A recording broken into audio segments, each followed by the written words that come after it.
Hey everyone, it's Richard Metal Fan here.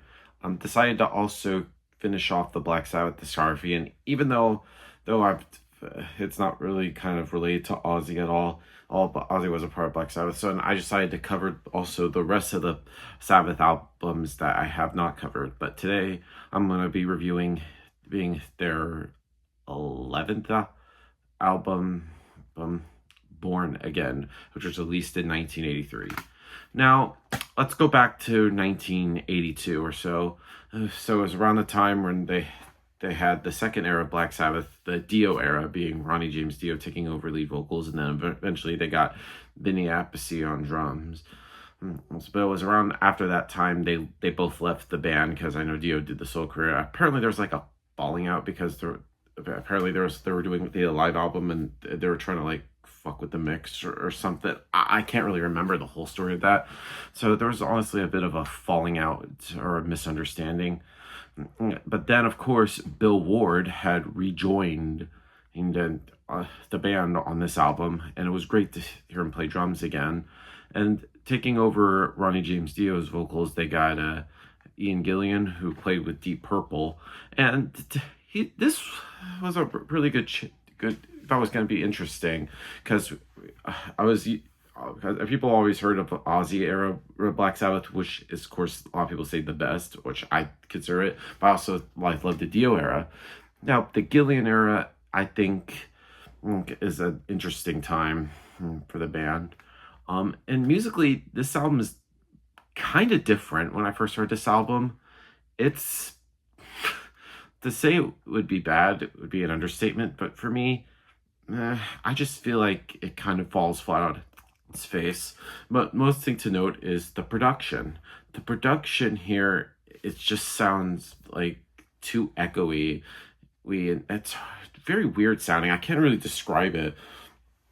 I just think the mix is kind of bad. I just really feel like it should have had it was on like of course Heaven and Hell or even Mob Rules. Um, Vocally, of course, with the first album with Ian Gillan on vocals, I feel like he's actually a good singer, not gonna lie. But sometimes I feel like with Black Sabbath, I feel like some songs he does really great on, but other songs eh, I feel like it just sounds weird. Riff wise, Tony Iommi, Riff God, can come up with some really great riffs. The bass playing on here, I kind of wish was a little bit audible from Geezer. And then drumming wise, Bill Ward does a pretty solid job. Now, let's dive into this album track by track. Now, starting things off is Trashed. Now, this actually is a pretty good opener. Now, it also has some keyboards from Jeff Nichols. It has a very kind of like triumphant sounding intro that and then Ian comes in right here, and Tony has a pretty good riff in the song, but I feel like also Ian really shine it's on here, and it pretty much holds the track gun here. And then Geezer has a good bass line to complement the riff, but it's a pretty good opener with all things considered. Or, moving on to Stonehenge, which is a little under 2 minutes long. It's actually an instrumental, and it's actually a pretty good song, which then goes right into Disturbing the Priest. Now, Disturbing the Priest, now this has a good blend of Black Sabbath and Ian Gillan that this album has to offer. It has kind of the doomy, kind of like evil kind of atmosphere from the band, and Ian definitely makes that track pretty well. His last screams and shrieks are perfect, and it pretty much makes the song good. And the screams after the chorus sound really tortured between like Tony's kind of simple riff, and then Bill Ward complements like the vocal rhythms. But I feel like this is the only song on the album that is like the perfect complement of Black Sabbath and Ian styles, instead of leaning on heavier in one direction or sort of the other. So it kind of like leans in different directions, which I see a lot of people I can have a problem with Born Again. Then we go into The Dark, which is a 45-second interlude. There's just some weird noise, which I honestly don't think that needed to be part of the album. But it kind of reminds me a lot of like E5 150 from Mob Rules, but somewhat tolerable. Well, Next up is Zero the Hero. Now, Zero the Hero is probably my favorite song from Born Again.